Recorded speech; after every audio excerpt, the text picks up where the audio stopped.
Hello दोस्तों, आज की वीडियो प्रेजेंटेशन में आपका बहुत बहुत स्वागत है।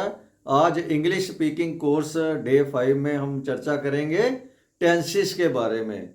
यानी कि जो हम काम करते हैं उसकी प्रोसेस जो होती है, क्रिया होती है, उसके बारे में हम चर्चा करेंगे कि काम के करने के भी वो कोई काम तो भविष्य में होता है, वो आने वाले समय में, कोई भूतकाल में जो बीते हुए समय में, कोई काम होते हैं जो वर्तमान में अभी चल रहे हैं, उनके बारे में चर्चा करेंगे कैसे कैसे होते हैं। तो मेरी रिक्वेस्ट है कि वीडियो को एंड तक जरूर देखें और अभी तक चैनल को सब्सक्राइब नहीं किया तो please subscribe. Let us start. Friends, जो टेंस बेसिकली क्या होता है, एक तो जब हम भूतकाल की बात करते हैं, बीते हुए समय की बात करते हैं, तो उसको हम पास्ट टेंस बोलते हैं। जब वर्तमान की बात कर रहे हैं, कोई भी जो काम करने के बारे में, हम वर्तमान में जो चल रहा है उसके बारे में बात करते हैं तो प्रेजेंट टेंस होता है। और जब भविष्य की बात करते हैं, आने वाले समय की, तो वो फ्यूचर टेंस होता है। तो लेकिन आज जो हमारा टॉपिक फॉर डिस्कशन रहेगा प्रेजेंट टेंस है।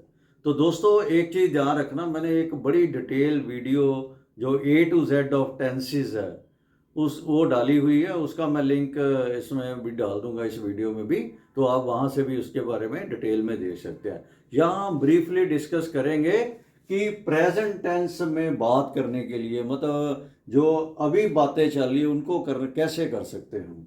तो जैसे अब देखिए, राम पढ़ता है, हम पढ़ने की बात करते हैं, मान लो राम पढ़ता है, राम पढ़ने की स्टडी होता है तो स्टडीज हो गया है, राम स्टडीज है ना।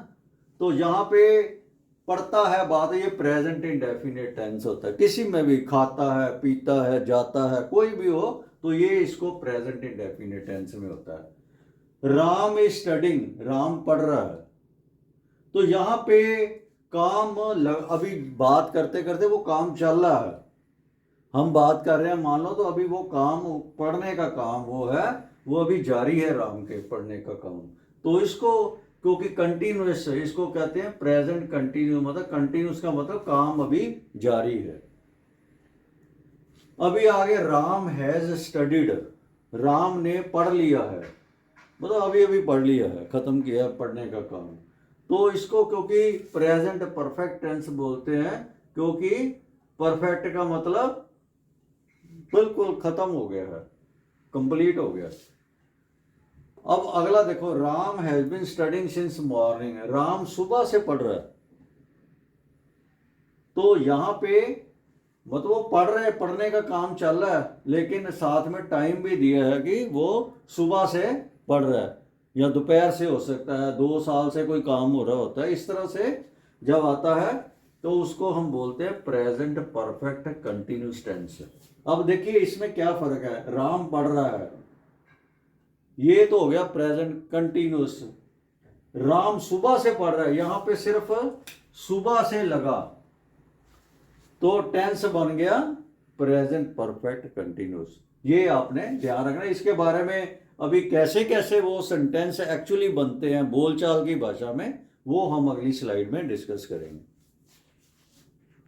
अभी हम देखते हैं कि प्रेजेंट इंडेफिनिट टेंस में हम सेंटेंस कैसे बनाते हैं या बातचीत कैसे करते हैं।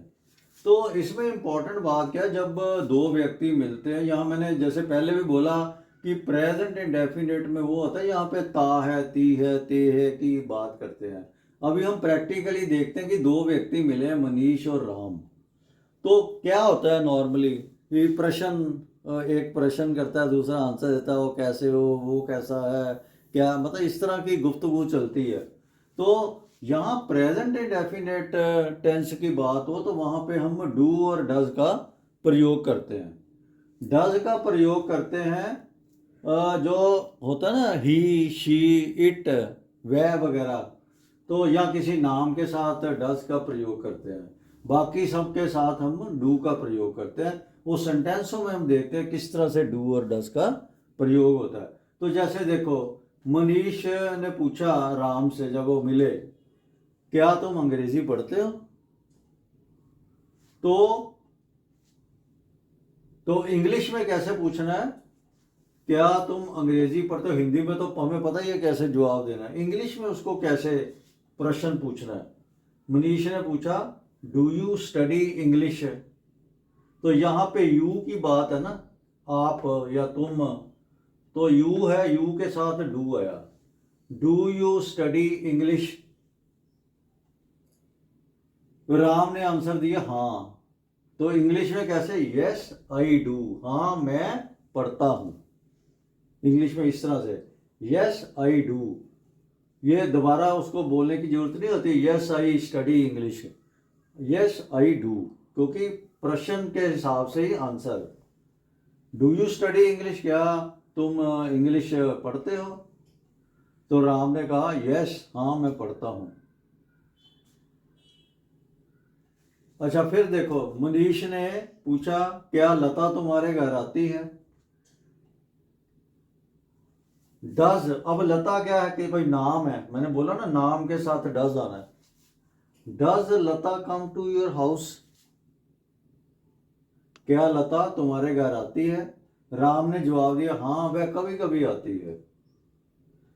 राम ने कहा yes she comes sometimes. Ram ने बोला हाँ वो कभी कभी आती है। फिर मनीष ने पूछा क्या दूसरे मित्र भी तुम्हारे पास आते हैं? और इंग्लिश में कैसे पूछा? डू अदर फ्रेंड्स, ये देखो ना ये बहुत सारे फ्रेंड्स हैं उनके साथ डू आया। Do other friends also come to you? क्या दूसरे दोस्त भी तुम्हारे पास आते हैं? राम कहता हाँ वे भी आते हैं। तो इंग्लिश में बोला यस दे डू, हाँ वो भी आते हैं। फिर मनीष ने पूछा क्या तुम मुंबई में रहते हो? Do you stay in Mumbai, क्योंकि यू के साथ डू आया। Do you stay in Mumbai? Ram ने बोला नहीं मैं कलकत्ता रहता हूं। तो पहले वो मना करेगा, no I live in Calcutta.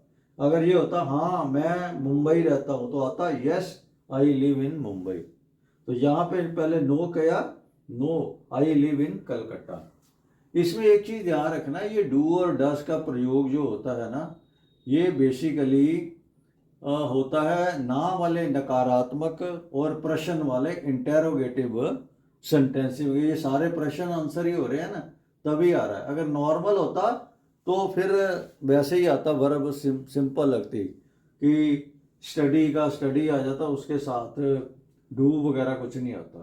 तो ये अपना इस तरह से हम प्रेजेंट टेंस में सेंटेंस बनाते हैं। प्रेजेंट कंटिन्यूस टेंस में जहाँ पे काम चल रहा होता है, जैसे हमने पीछे बात की है, तो वहाँ पे कैसे गुफ्तगू करते हैं वो हम देखेंगे। इसमें इंपॉर्टेंट क्या है, यहाँ पे इज एम या आर का प्रयोग करते हैं।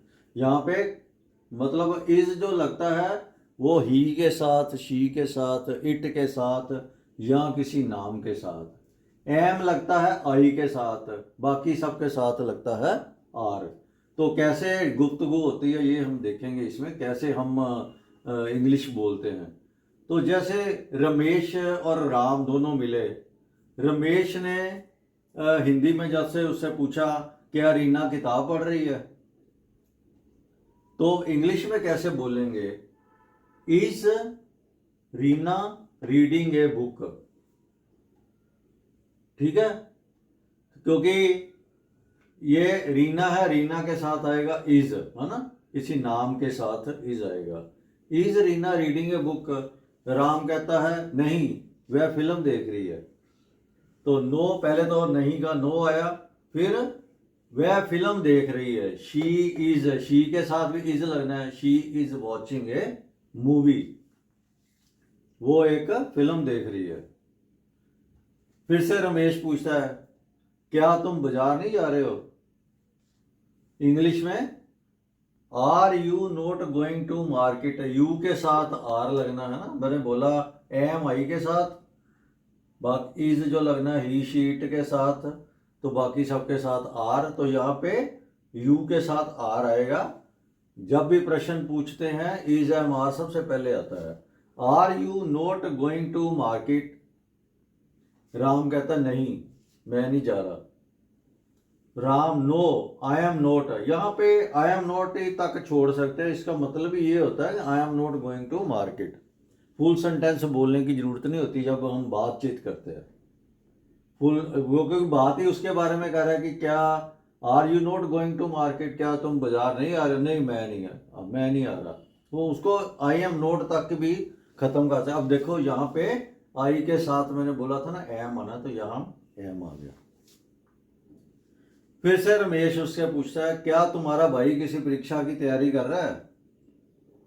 इंग्लिश में पूछता वो, इज यूअर ब्रदर, है ना। अब यूअर के साथ नहीं, अब इज ये अकेला है ना, इज यूअर ब्रदर एक व्यक्ति है, उसके साथ इज आया। Is your brother preparing for some exam, क्या तुम्हारा भाई किसी एग्जाम की तैयारी कर रहा है? राम कहता है हाँ, वह आईएएस परीक्षा की तैयारी कर रहा है। तो यस, पहले यस बोला उसने, हाँ का yes, he is preparing for IAS exam, वो आईएएस एग्जाम की तैयारी कर रहा है। तो कैसे हमने इज एम आर यहाँ पे यूज करना है कंटिन्यूस प्रेजेंट वाले में। तो इसके साथ एक और इम्पोर्टेंट है कि यहाँ पे आईएनजी आता है हमेशा, रहा वाला कोई भी हो, वहाँ वर्ब जब आती है ना उसके साथ प्रिपेयर का प्रिपेयरिंग हो गया, है ना। तो यहाँ पे गो का गोइंग हो गया, रीड का रीडिंग हो गया, वॉच का वॉचिंग हो गया। तो ये दो चीजें बड़ी इंपॉर्टेंट है, इज एम आर और आईएनजी। अब हम देखते हैं कि प्रेजेंट परफेक्ट टेंस में यहाँ पे काम समाप्त हो चुका है और अभी अभी समाप्त हुआ है, उसमें हम कैसे एक दूसरे से बातचीत करते हैं। तो इसमें दो इम्पोर्टेंट बातें क्या है, इसमें हैज़ या हैव का प्रयोग होता है एक बात, और हमेशा वर्ब की थर्ड फॉर्म होती है, जैसे राइट, रोट, रिटन, ये थर्ड फॉर्म आएगी, ना राइट आएगा ना रोट आएगा। तो कैसे सेंटेंस में बातचीत होती है वो हम देखेंगे। और इम्पॉर्टेंट चीज़ एक और है, जो हैव है, हैज़ जो है, हैज़ का प्रयोग वही आता है थर्ड पर्सन सिंगुलर, जैसे ही, शी, इट या किसी नाम के साथ, बाकी सबके साथ हैव लगना है। तो जैसे नीना और शीला आपस में मिले तो बातचीत कैसे हुई वो देखते हैं। नीना ने शीला से पूछा क्या तुमने राधा को कोई पत्र लिखा है? तो नीना ने कहा सबसे पहले, क्योंकि जब भी प्रश्न वाला सेंटेंस होगा तो जो ये है या है वही है मार जो भी होगा वो सबसे पहले आएगा। हैव का यू है, इसके साथ हैव आना है। Have you written, third form आ गई राइट की, लिखने की। Have you written any letter to Radha? तो शीला कहती हाँ। और इंग्लिश में शीला कैसे कहेगी? Yes I have. यहाँ पूरा नहीं लिखने की जरूरत, yes I have written a letter to Radha, ऐसा नहीं, यस आई हैव, यहाँ तक खत्म कर सकते हैं। अब फिर से नीना ने पूछा क्या उसने तुम्हारे पत्र का उत्तर दिया है? नीना इंग्लिश में, has she reply to your letter? अब यहाँ हैव आया था, यहाँ पे हैज आया, क्योंकि यहाँ हम शी की बात कर रहे हैं। तो has she reply to your letter? Sheela कहती नहीं। तो यहाँ पे नो, शी हैज नोट। अब यहाँ भी पूरा लिखने की जरूरत नहीं, रिप्लाइड वाला, नो शी हैज नोट, नहीं उसने नहीं दिया। नीना फिर से पूछती है क्या तुमने खाना खा लिया है? इंग्लिश में कैसे पूछेगी? Have you taken your meals? तो फिर शीला आगे जवाब देती है हाँ। तो शीला यस आई हैव। तो इस तरह से जो प्रेजेंट परफेक्ट टेंस में हम बातचीत कर सकते हैं। अभी हम बात करेंगे प्रेजेंट में परफेक्ट कंटिन्यूस टेंस की। इसका मतलब क्या होता है परफेक्ट कंटिन्यूस में, कि कोई काम चल रहा होता है और साथ में टाइम भी दिया होता है कि कब से चल रहा है वो काम, सुबह से, शाम से, दोपहर से, 1 साल से, 2 साल से, किसी डेट से चल रहा होता है। तो जब ये वाले दो चीज़ें आ जाती है कि काम चल रहा है और साथ में समय दिया होता है, तो उसको हम प्रेजेंट परफेक्ट कंटिन्यूस टेंस में डालते हैं। उसको जो बोलने के लिए कैसे बातचीत होती है, तो उसमें हमें क्या ध्यान रखना है, दो चीज़ें हैं। एक तो इसका हैज़ बीन या हैव बीन का प्रयोग होगा। हैज़ बीन का प्रयोग होगा जहाँ पे third person singular he, she, it या कोई नाम होगा। बाकी सब के साथ हैव बीन का प्रयोग होगा।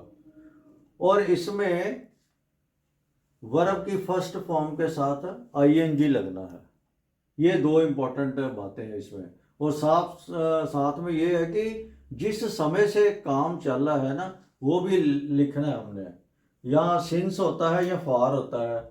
सिंस होता है निश्चित समय के लिए, जैसे सुबह से, दोपहर से, शाम से, रात से, या किसी पर्टिकुलर खास डेट से, मतलब 19 तारीख से, 2021 से, ये निश्चित समय है इसलिए इसके साथ सिंस आता है। यहाँ निश्चित समय ना हो जैसे 2 घंटे से, 2 साल से, तो वहाँ पे हम लगाते हैं फॉर। तो कैसे होता है ये सेंटेंस देखते हैं। तुम सुबह से, श्याम और गोपाल आपस में मिले तो श्याम ने उसको पूछा गोपाल से, तुम सुबह से क्या कर रहे हो? तो what have you been doing since morning, तुम सुबह से क्या कर रहे हो?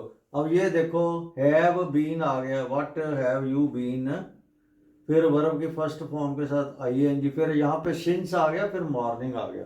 तो सुबह से की बात कर रहे हैं ना, what have you been doing since morning. Gopal जवाब देता है ये किताब पढ़ रहा हूं। I have been reading this book. अब यहाँ पे देखो वैसे कायदे से उसको सिंस मॉर्निंग बोलना चाहिए था, लेकिन क्योंकि हम मॉर्निंग की तो बात कर रहे हैं ना, उसने प्रश्न में ही एक किस्म से पूछ लिया कि कब से, तो यहाँ पे हम आंसर खत्म कर सकते हैं। यहाँ सिंस मॉर्निंग लगाने की जरूरत नहीं है। क्या कल से भी, यहाँ भी बरसात हो रही है। शाम इंग्लिश में कैसे बोलते हैं? Has it been raining here also since yesterday. क्या यहाँ भी कल से बरसात हो रही है? गोपाल, हाँ भाई हो तो रही है। Yes it has been. अब it has been raining since yesterday ये डालने की यहाँ पे जरूरत नहीं है। अभी जैसे फार वाला भी एक सेंटेंस देखते हैं। हम इस घर में 2 वर्षों से रह रहे हैं, तो we have been living in this house. यहाँ पे 2 सालों से, यहाँ पे अनिश्चित समय है तो फॉर 2 years आएगा। तो अभी हमने देखा है कि यहाँ पे टेंस का प्रयोग होता है, किसी काम करने के बारे में हम डिस्कस करते हैं तो वहाँ कैसे हम एक दूसरे से बातचीत करते हैं, वहाँ इंग्लिश हम कैसे बोलते हैं। तो मैं समझता हूँ कि आपको वीडियो पसंद आई होगी, और अगर वीडियो पसंद आई है तो please like, subscribe, share and comment. Thank you.